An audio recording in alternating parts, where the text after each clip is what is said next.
खेड़े गांव में नहीं जाऊंगी, सिटी में जाऊंगी ना मां, पुणे में जाऊंगी। पुणे में क्या रखा है, मुंबई में क्या रखा है, सारी जिंदगानी पिंजरे में कैद रहते हैं मेरे माता पिता। ना वहां मानुष की है ना वहां धर्म है, सब पैसे के पीछे भाग रहे हैं। ऐसे भागते भागते जिंदगानी खत्म हो जाती है और आगे उन्हें नर्क मिलता है मेरे माता पिता। ये मैं नहीं कहता हूं, गरुड़ पुराण पढ़कर देखिए, क्योंकि उन्हें ना मानुष की रहती है ना देव धर्म पता है। अरे पुणे के जो लोग आते हैं ना खेती में, पूछते ये क्या है, ये भी पता नहीं है उनको। ये कौन सा पीक है, ये कौन सा फसल है, ये भी पता नहीं है मुंबई पुणे वाले लोगों को। लड़के भी बाइले हो जाते वहां उनके।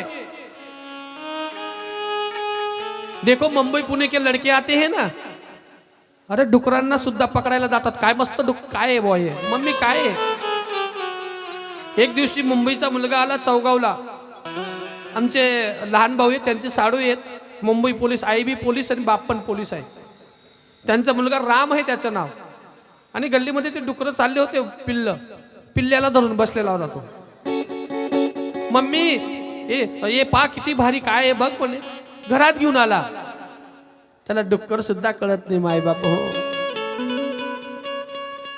पण खेड्याचा मुलगा पहा ना, त्याला जसं ना तसं फोडायला लावा काही पण, तरी तो मजबूत आहे। म्हणून एक दिवस येणार आहे, खेडेकडे चला, खेड्याकडे चला, हा शब्द माझा लक्षात ठेवा। एक दिवशी लोक खेड्यावर वापस आल्याशिवाय राहणार नाही, लक्षात ठेवा। आणि माझ्या शेतकऱ्यांचा कुठेतरी विचार केला पाहिजे।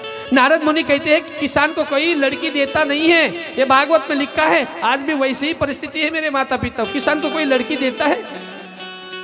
मैं हर गांव में पूछता हूँ, जो लड़कियां बैठी है कि किसान से कौन शादी करेगा, किसी का हाथ ऊपर नहीं होता है। किसान ने पाप किया है, कहा का लड़कियों को फंसाया जाता है, डुप्लीकेट नौकरी की ऑर्डर दिखाई जाती है और शादी होने के बाद घर चला आता है। हम क्या करते, जान दो नसीब फूट गया, अभी क्या करेंगे, दे दिया तो। ऐसे ना करे, नौकरी वालों को भी दो, मेरा कुछ मत नहीं है मेरे माता पिता, लेकिन किसान का विचार करना चाहिए। नारद बाबा रोने लगे, जाऊं तो कहां जाऊं, परम शांति कहां मिलेंगी। चले गए उत्तर दिशा की तरफ जाने लगे और रोने लगे। आकाशवाणी होती है, नारद बाबा तुम्हें परम शांति वृंदावन में मिलेगी, कहीं नहीं मिलेगी। आज भी मेरे माता पिताओं, वृंदावन में परम शांति मिलती है। जहाँ कथा होती है उस पंडाल में परम शांति मिलती है, घर में भी नहीं परम शांति मिलती। चाहे कितना भी गाड़ी बड़ी हो, चाहे कितना भी बंगला बड़ा हो, चाहे कितना भी धन बड़ा हो, लेकिन कथा के जो मंडप में बैठते हैं ना, वहाँ सबसे परम शांति मिलती है मेरे माता पिता। इसलिए राम जी कितने बड़े राजा थे, लेकिन वन में परम शांति उन्हें मिलती थी मेरे माता पिता। भगवान गौतम बुद्ध राजा के कपिल वस्तु के महान राजकुमार थे, लेकिन सारी स्टेट को लात मार दी और भगवान की आराधना करते हैं।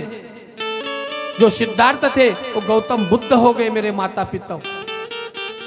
भगवान विष्णु जी का ही अवतार है गौतम बुद्ध। गौतम बुद्ध एक बार घर में थे, ना कभी सूर्य देखा था, ना कभी चांद देखा था। घर में खाना पीना सब कुछ चल रहा था घर में, कभी बाहर की छाव धूप मालूम नहीं थी बुद्ध भगवान को, सिद्धार्थ जी को। उसी वक्त मेरे माता पिताओं एक बार पिता से कहते, पिताजी मुझे घूमने के लिए जाना है। पिताजी अपने राजकुमारों से कहते हैं, माफ करना, अपने सेना से कहते हैं कि देखो रास्ते में कोई विपत्ति ना आए। लेकिन मेरे माता पिता नियत कैसी है देखो, जैसे रथ चल रहा था और रथ के सामने एक बूढ़ा मनुष्य आ गया, हाथ में लकड़ी थी। बूढ़ा मनुष्य जैसे ही निकलता है, राजकुमार सिद्धार्थ कहते हैं, भाइयों ये कौन है, विचित्र प्राणी कौन है। तब सारी सेना के लोग कहते हैं कि राजकुमार एक दिन ऐसा हमें भी होना है। बोले मैं भी हो जाऊंगा। बोले हाँ आपको भी ऐसा एक दिन बुढ़ापा आ जाएगा। विचार करने लगे। आगे जैसे रथ जाता है वहां से अंत यात्रा जा रही थी। बोले ये किसको लेटा कर जा रहे हैं। बोले ये प्रेत है, एक मनुष्य मर गया है, एक दिन हमें भी मरना है। बोले हमें भी मरना है? बोले हाँ, इति संसरिति, ये संसार धीरे धीरे जाएगा, एक दिन सबकी मृत्यु होने वाली है, ये अंतिम शाश्वत है। राजकुमार रथ से नीचे उतर गए।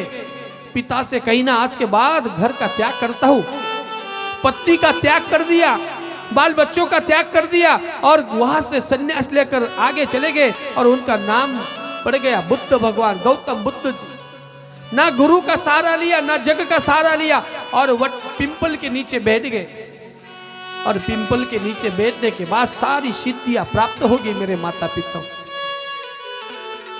इसलिए बुद्ध भगवान यही कहना चाहते हैं, मेरे पास इतना धन था फिर भी मैं भगवान को प्राप्त करने के लिए घर का त्याग कर दिया। लेकिन आज कोई घर का त्याग करने के लिए, कथा सुनने के लिए आने के लिए भी दिक्कत होती है क्या? नहीं। लेकिन मेरे माता पिताओं, एक बार 2 घंटे के लिए, 3 घंटे के लिए घर का त्याग करके यहाँ बैठ कर देखो, चाहे कितनी धूप हो, चाहे कितनी भी ठंड लगे, भगवान के लिए ये सहन करना ही पड़ेगा कलयुग में। इसलिए बुद्ध भगवान यही कहकर गए हैं कि आपको भगवान को प्राप्त करना है तो कभी कभी मोह भी छोड़ना पड़ेगा। हम मोह में फंस गए हैं, माया में फंस गए हैं। बेटा मेरा, लड़का मेरा, स्टेट मेरी, जायदाद मेरी, धन मेरी, गाड़ी मेरा, बंगला मेरा, रिश्तेदार मेरे, ऐसे करते करते अंतकाल नजदीक आ जाता है, फिर भी हम मोह में फंस जाते हैं। इसलिए सारे ऋषि कहते हैं, माफ करना, नारद बाबा कहते हैं मुझे मोह में नहीं फंसना है। जाओ तो कहाँ जाओ? बोले जाओ वृंदावन। वृंदावन जाते हैं, मैया यमुना में स्नान करते हैं और तप करने के लिए बैठ गए। कुछ घंटों के लिए तप करते हैं, फिर वृंदावन की परिक्रमा करनी चाहिए। परिक्रमा के लिए निकल गए। जैसे जाते हैं तो वहां आप जैसी माताएं जोर जोर से छाती पीट पीट कर विलाप कर रही थी, रो रही थी, हे राम क्या करूं। नारद बाबा देखते हैं ये माताएं क्यों रोती है, वहां जाना चाहिए। रोने लगे, रोने लगे। नारद बाबा विचार करते, माताओं में चले जाऊंगा तो कुछ माताएं मुझे डांटेंगी, बाबा यहाँ तो सारी माता है, तू यहाँ क्यों आ गया। वापस जाने लगे नारद बाबा। सूत महाराज 88,000 ऋषियों से कहते हैं, देखो नारद बाबा की 7 दिन की कथा कैसे सुनी, 7 दिन की परंपरा का, सप्ताह की परंपरा कैसे पढ़ी।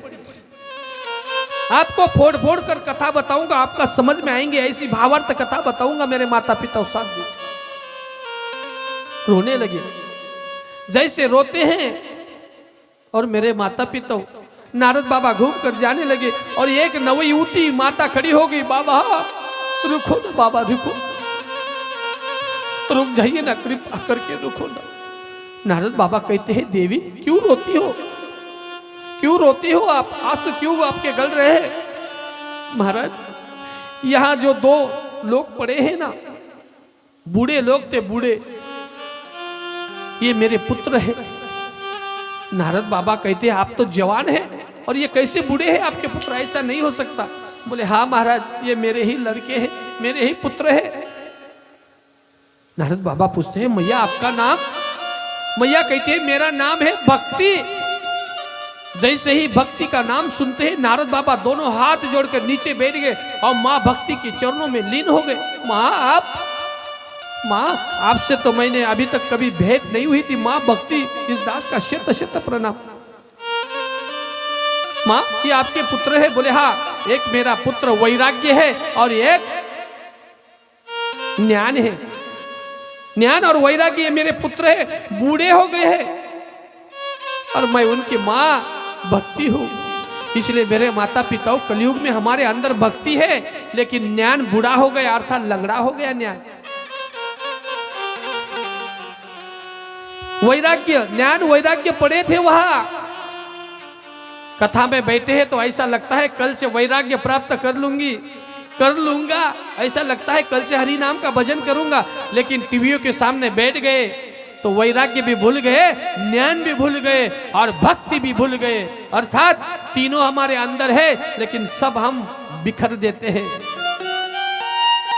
ये कथा हमें कहती है कि ज्ञान जागृत करना है, भक्ति जागृत करना है, वैराग्य जागृत करना है तो उसे संभाल कर रखना चाहिए, नहीं तो टीओ के सामने सीरियल देखते देखते जीवन व्यर्थ हो रहा है। नारद बाबा पूछते हैं तुम्हारे दोनों पुत्र कैसे बूढ़े हो गए? सारा विश्व भ्रमण करके आई, सारे विश्व में मुझे कहीं शांति नहीं मिली। गुजरात में गई, महाराष्ट्र में गई, कर्नाटक में गई, सारा विश्व भ्रमण करने के बाद मुझे ऐसा लगा कि विदेश में चली जाती हूँ, लेकिन मुझे भगवान ने कहा तुझे विदेश में नहीं जाना है, इसलिए विदेशों में भक्ति नहीं है मेरे माताओं। विदेश में भक्ति चली जाती तो भारत की भक्ति लुप्त हो जाती, जो थोड़ी बहुत भक्ति है ना वो भी लुप्त हो जाती। लेकिन भगवान कहते हैं तुझे भारत से नहीं जाना है, विदेश में चली गई तो भारत का साधु संतों का देश बिखर जाएगा, इसलिए माँ भक्ति हमें छोड़कर गई नहीं तो कलयुग में अपने माँ बाप को छोड़कर लोग चले जाते हैं कहीं भी, 12 बोरा बिस्तर कहते हैं ना, बांध कर चले जाते हैं, लेकिन माँ भक्ति हमारे लिए भारत में रुकी। नारायण कहते हैं, भगवान श्रीमन नारायण कहते हैं भक्ति विदेश में नहीं जाना, जा तुझे जाना है तो वृंदावन जा, वहां तुझे भक्ति का स्रोत मिलेगा। इसलिए मैं विदेश में नहीं गई। भगवान श्रीमन हरि ने कहा कि मैं वृंदावन में आ गई, लेकिन वृंदावन में आते ही मैं जवान हो गई और मेरे दोनों पुत्र बूढ़े हो गए। अर्थात कलयुग में ज्ञान और वैराग्य बूढ़े हो गए हैं, मेरे माता पिता महातारे हो गए हैं। भक्ति है थोड़ी बहुत, महादेव जी के मंदिर में बैठ जाते हैं, ओम नमः शिवाय, श्री शिवाय नमस्तुभ्यं बोलते हैं, लेकिन घर जाते ही दूसरे की बुराई करते हैं। मंत्र पढ़ने का, मंत्र जाप करने का, एक लोटा जल डालने का फायदा हो सकता है क्या? ना। बाजू की माता ने कोई नई साड़ी लाई थी, नहीं, उनका तो 2 नंबर का धंधा है, कोसने लग जाती है। एक दूसरे को जब मनुष्य दूसरे के बारे में बुराई करता है तो किए हुई भक्ति, किया हुआ पुण्य तत्काल नष्ट होता है मेरे माता पिता। इसलिए किसी के बारे में भला बुरा भी कहीं ना भी पाप है।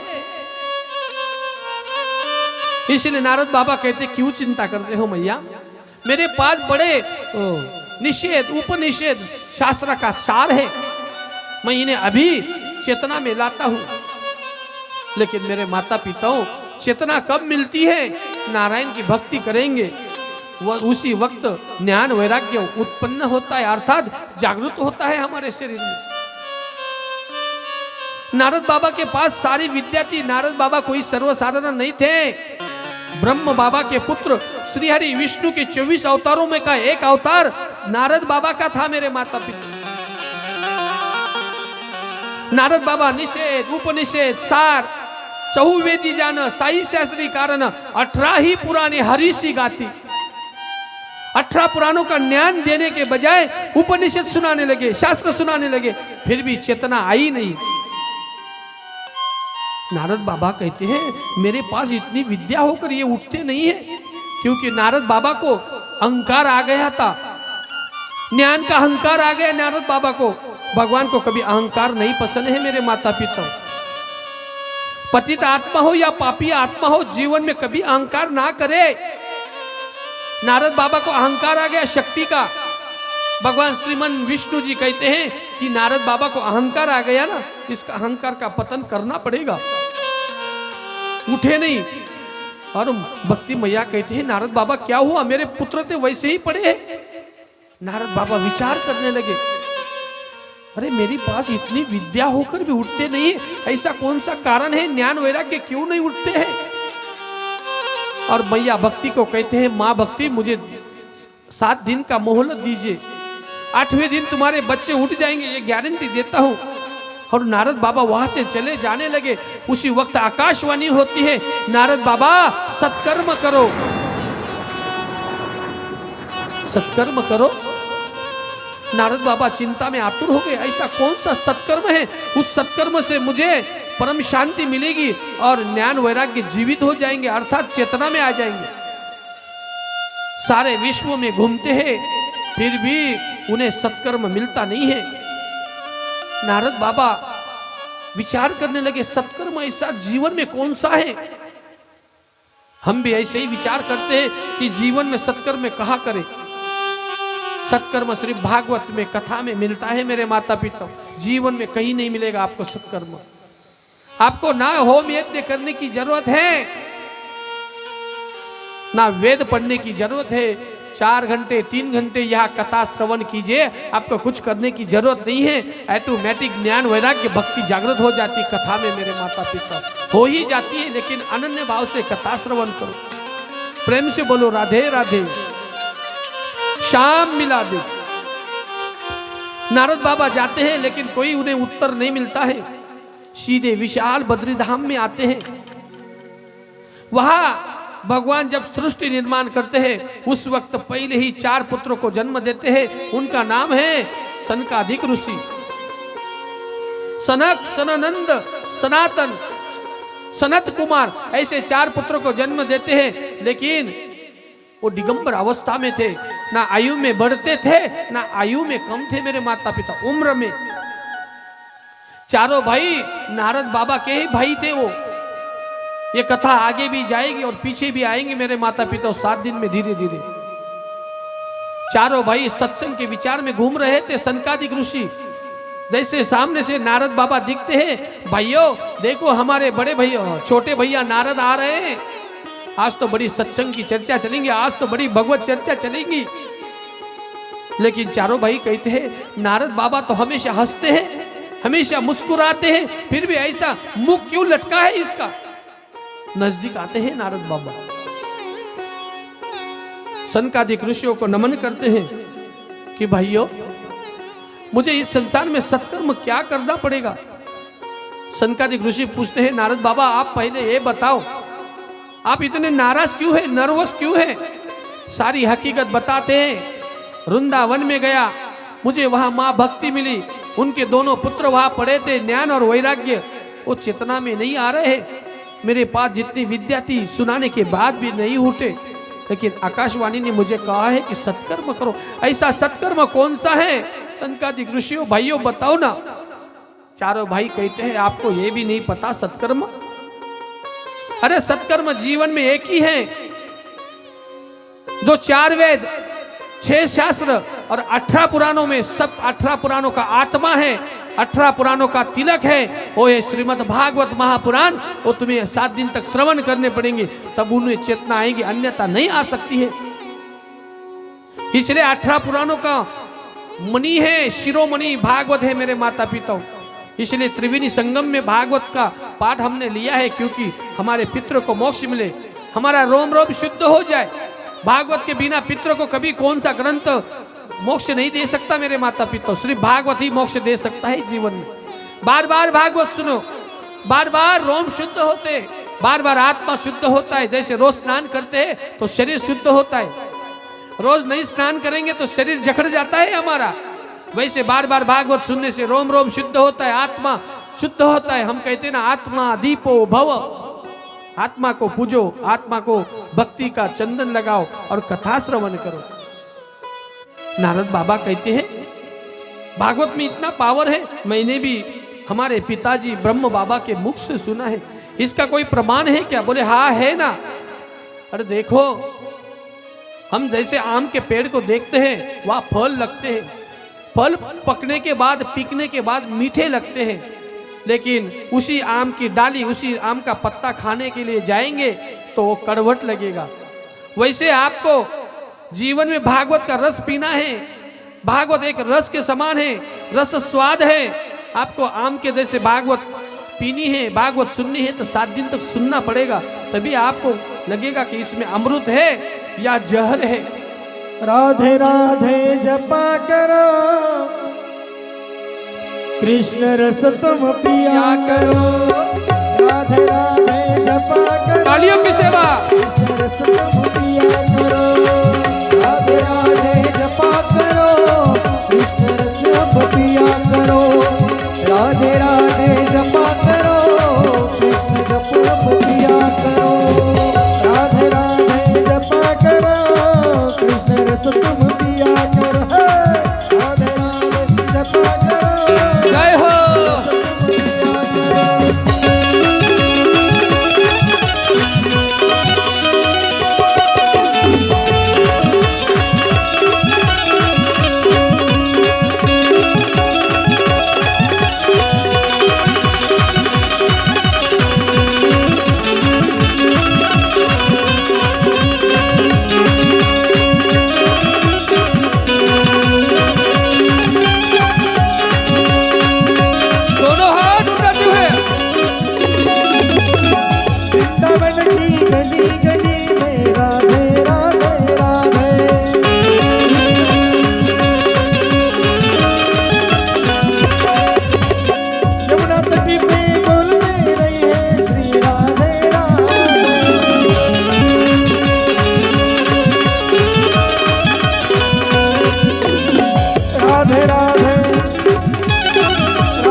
छम छम छम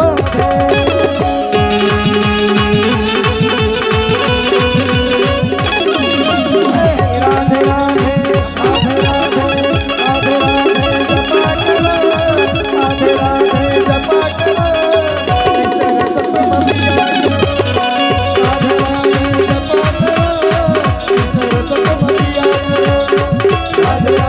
जपा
मैया की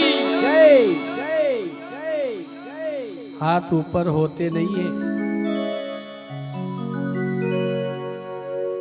भक्ति कैसे ऐसी ही नहीं मिलेंगी। भक्ति का हाथ ऊपर कभी होते हैं क्या? नहीं। भगवान को प्राप्त करना है तो अनन्य भाव से तालियों की सेवा देनी पड़ती है। थोड़ी देर के लिए भी हाथ ऊपर नहीं होते हैं, कैसे भगवान मिलेंगे? तारने वाला वही है, मारने वाला वही है। इसलिए मेरे माता पिता, मनुष्य जब कहीं डुबकी लगाता है तो पहले हाथ यूं पर आते हैं। क्यों कहते हैं कि हे प्रभु हमें तार ले? इसलिए ऊपर जो हाथ करता है उसे ही भगवान तारता है। जो नीचे हाथ तारने वाला है भगवान, मारने वाला है भगवान। इसलिए दोनों हाथ उठाते हुए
बोलिए सदगुरु भगवान की।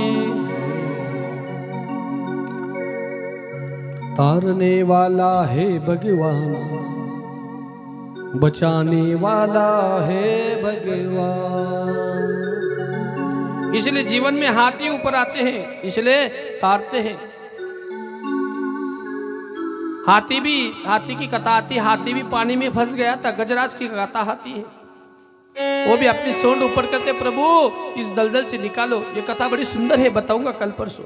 प्रेम से बोले राधे राधे, शाम मिला दे। नारद बाबा कहते हैं कृपा करके मुझे सत्कर्म की कथा बताओ ना। बोले 7 दिन बैठना पड़ेगा, आप तो पल 2 पल के लिए कहीं जाते नहीं है। इसलिए भागवत जो 7 दिन सुनता है मेरे माता पिता, उसके सारे पितरों को मोक्ष मिलता है। जाने वाले 7 पीढ़ी में जो जो मनुष्य ने जो भी कर्म किया है उनको गति मिलती है स्वर्ग में मेरे माता पिता। आप कहेंगे तात्काल उन्हें जन्म मिलता है, ना ना, जिसने जैसे कर्म किया है उनको स्वर्ग के 10,32,000 किलोमीटर में अनेक अड़चनी आती है, विपत्ति आती है, इसलिए किसी ना किसी लोक में रुकते हैं। आर्यमा देव है, आर्यमा देव जिन्होंने पाप किए हैं उन्हें आर्यमा देव की यहाँ रुकाया जाता है।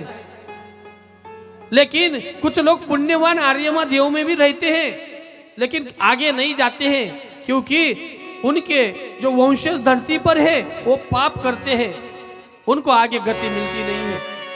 ये परशुराम की कथा आएगी। परशुराम क्षत्रियों का नाश कर रहे थे परशुराम, लेकिन जमदग्नि ऋषि और माता रेणुका को गति नहीं मिलेगी। धरती पर वापस आए थे, ए पुत्र तू ये अत्याचार बंद कर दे, हमें आगे का प्रवास करना है। तब परशुराम परशु फेंक देते हैं और सीधे तप के लिए चले जाते हैं मेरे माता पिता, महेंद्र पर्वत पर चले जाते हैं। इसलिए जब धरती पर हम पाप करेंगे तो हमारे जाने वाली पीढ़ी का रास्ता बंद हो जाता है। लेकिन आप धरती पर पुण्य करेंगे, भक्ति करेंगे, कथा श्रवण करेंगे तो उनको गति मिलेंगी और हमारे पितृ हमारे ऊपर आनंदित हो जाते हैं। हमारे घर में कभी काल प्रवेश नहीं करता है, कभी काल सर्प दोष नहीं लगता है मेरे माता पिता। 11 प्रकार के काल सर्प दोष हैं हमारे। पहला काल सर्प दोष है अनंत काल सर्प दोष। जो कथा सुनता है उसे जीवन में कभी अनंत काल सर्प दोष नहीं लगता है, अर्थात अनंत जन्म तक काल सर्प दोष हमारे पीछे दौड़ता है। दूसरा काल सर्प दोष है कुलिंग की काल सर्प दोष, अर्थात कुल को दोष लग जाता है, कुलिंग की कुल, इसलिए कथा सुनने के बाद उसका भी नायनाट हो जाता है। तीसरा है मेरे माता पिताओं पद्म काल सर्प दोष, अर्थात कदम कदम पर पदम पदम पर काल सर्प दोष हमारे पीछे है मेरे माता पिता। उसको नाइसा करना है तो हमें कथा सुननी चाहिए। चौथा है मेरे माता पिताओं तक्षक काल सर्प योग, घातक काल सर्प योग, शेषनाग काल सर्प योग, शंखपाल काल सर्प योग, पद्म महाकाल सर्प योग, शंखचूड़ काल सर्प योग और विषधर काल सर्प योग। ऐसे 11-11 प्रकार के काल सर्प लोग दोष हमें लगते हैं। ऐसे ही पांडवों का जो वंश था राजा परीक्षित को काल सर्प योग लग गया मेरे माता पिता।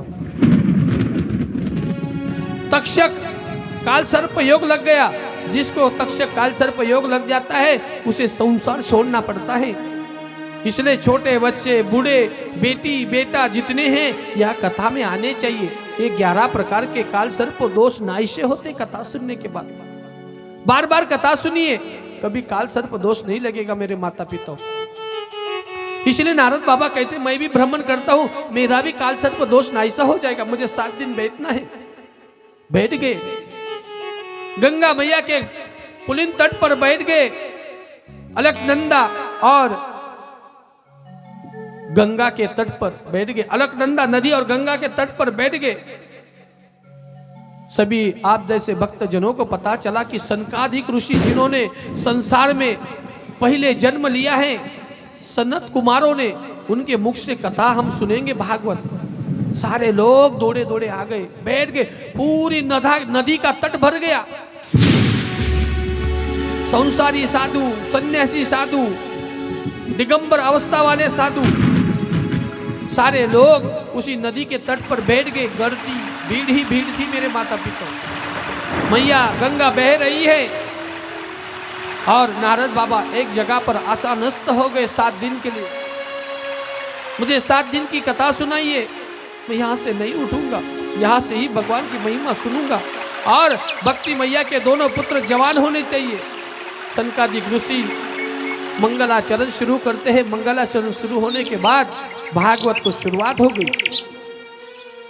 भागवत एक ही ऐसा ग्रंथ है, एक ही ऐसा आत्मा है कि मनुष्य को उद्धार करता है। मेरे माता पिता, भागवत ही सुननी चाहिए, भागवत ही रखनी चाहिए, क्योंकि भागवत गंगा समान है। भागवत में 7 नदियां विराजमान है, लेकिन 17 पुराणों में 7 नदियां नहीं है, सिर्फ भागवत में है। मेरे माता पिता,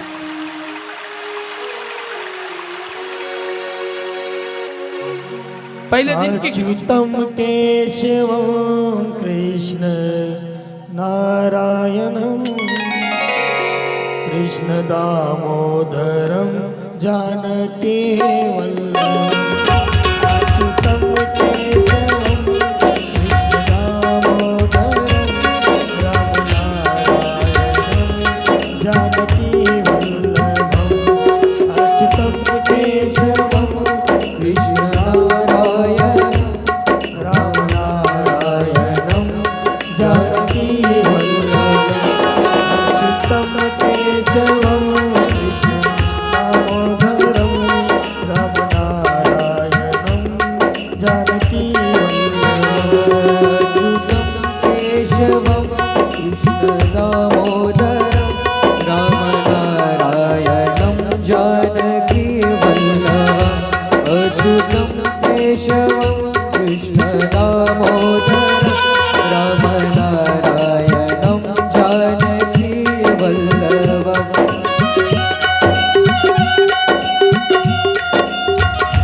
भजन करते हुए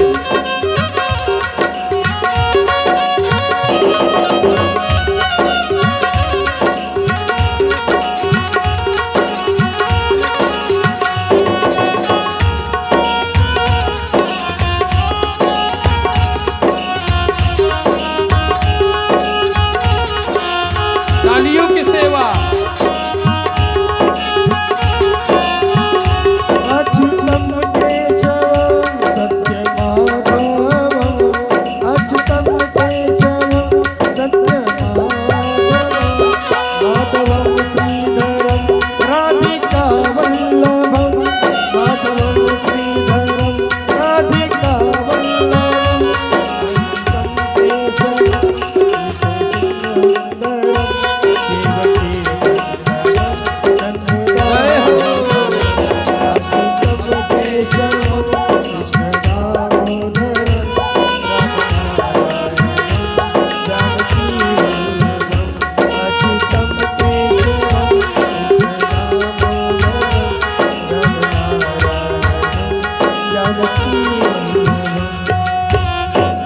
कृष्ण कन्हैया लाल की, बोलिए बाके बिहारी लाल की जय। पंढरपूर कोण कोण जातं बरं?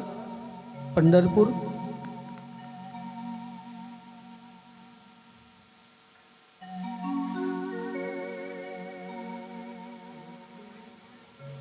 देवाईच्या द्वारी उभा क्षण भरी, तेने मुक्तीचारी साधी येल्या। देवाच्या द्वार जवळ क्षणभर थांबलं तरी मुक्ती मिळते। म्हणून पंढरपूरला तुमच्या गावाचं कोणी जात नाही का बरं? जाता पंढरपूरला? तुम्ही गेले? पायी पायी गेले का गाडीने? गाडीने गेले? बरं बरं, तुम्ही गेले? बरं।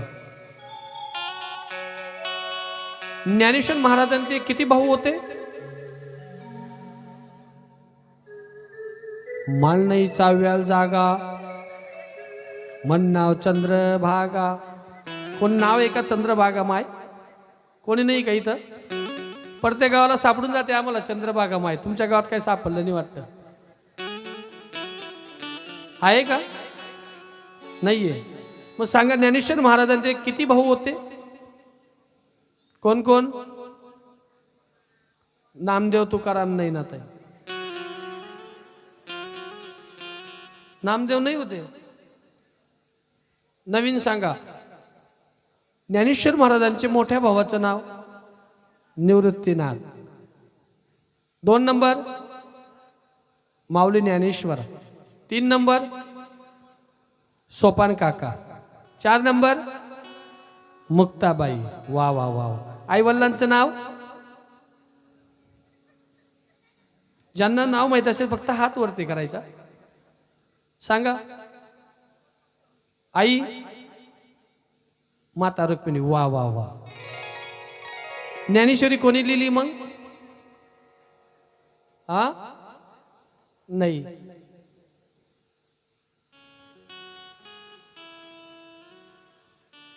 ज्ञानेश्वरीत किती अध्याय आहेत बरं? एक लोटा जल डालने से कोई फायदा नहीं. शास्त्र हमें पता नहीं है, माउली हमें पता नहीं है, तुकोबराय पता नहीं है, एकनाथ जी महाराज पता नहीं है, तो भगवान कैसे प्रसन्न होगे? क्योंकि हमारे संत ही हमें पता नहीं.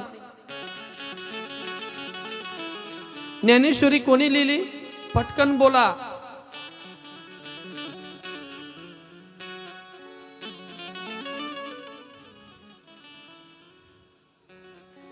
तू कितवीला जातो रे? चौथीला. बर. तू कितीला जातो? हा 8वी. काय नाव आहे तुझं पूर्ण? थोरात. बर. तिकडचा दादा?